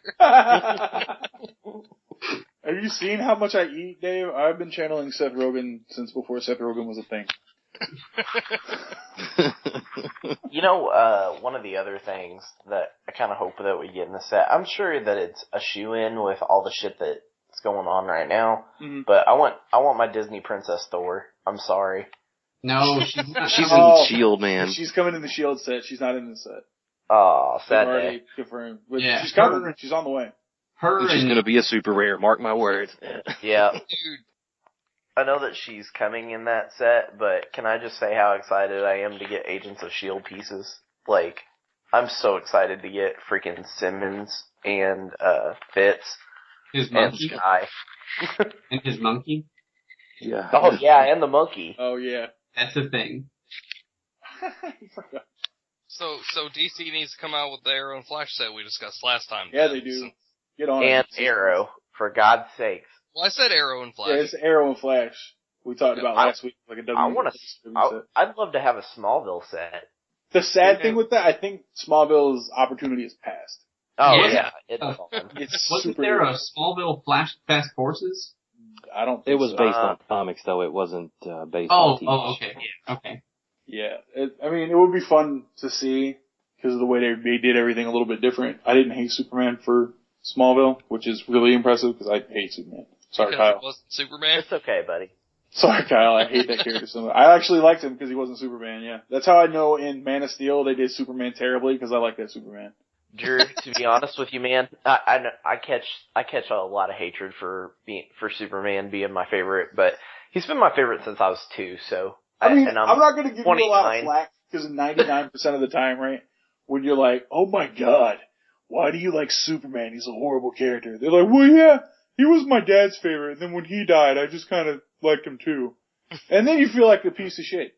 So I'm sorry. All the guys who knock it. Superman need to realize that this dude's been around since the 40s.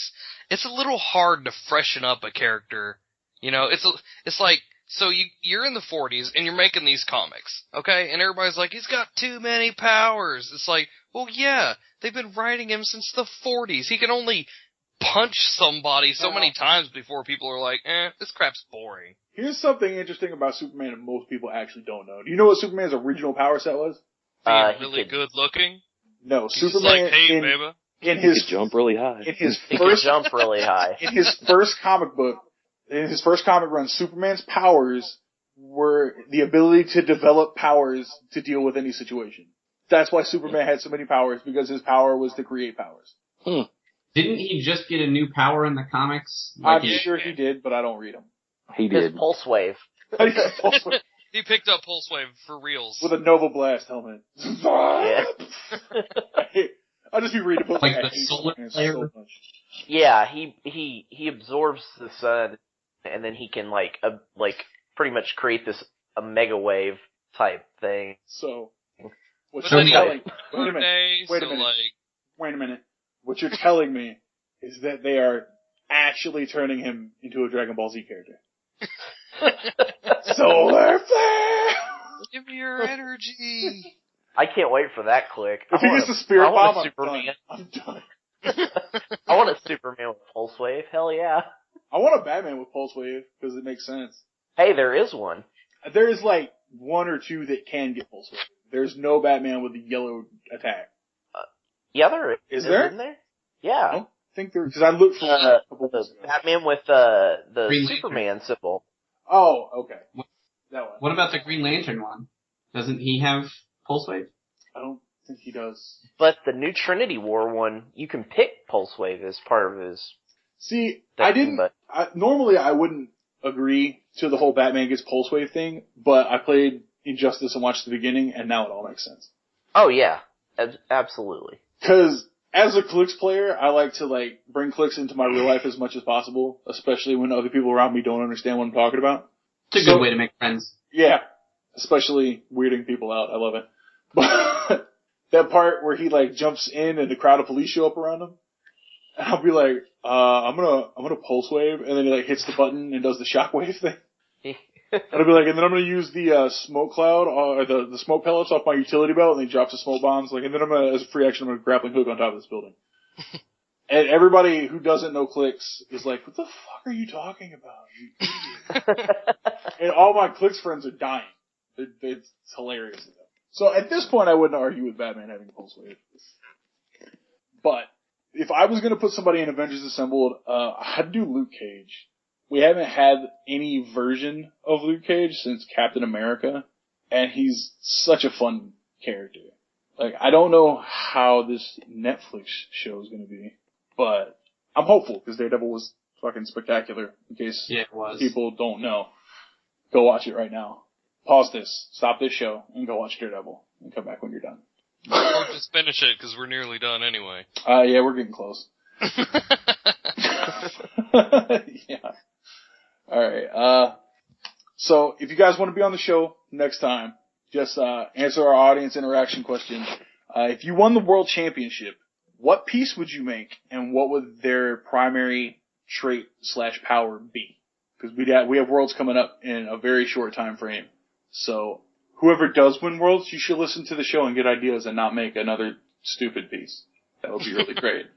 Because I know the guy that won with Ghost Rider is like, I'm going to make a double Ghost Rider duo piece. And I'm like, if you do that, I'm going to find out where you live. I'm going to break your knees. It's a detriment to the game that I love. But yeah, definitely check us out next week, guys. We have a very special mystery guest for our next episode. You definitely want to check it out. He's going to be great. We're playing our new Clix game. We're going to give that a shot next time. And then we're going to be talking implications of the rock members of the board playing during rock events. It seems to be a very, very popular topic. A lot of people are talking about it. So we're going to touch on that and see what everybody thinks. You can check us out on SoundCloud. You can check us out on YouTube. We're going to be on iTunes. We're going to be on the Stitcher Radio for Android. Get us on social media on Facebook. You can get us on Twitter at ClixedOff. And we're always going to be on the realms. Mr. Alvey, you have an event coming up. Yeah, May 16th at Big Bang Toys, Comics, and Games in Owensboro, Kentucky. We're going to have a Rock Super Qualifier.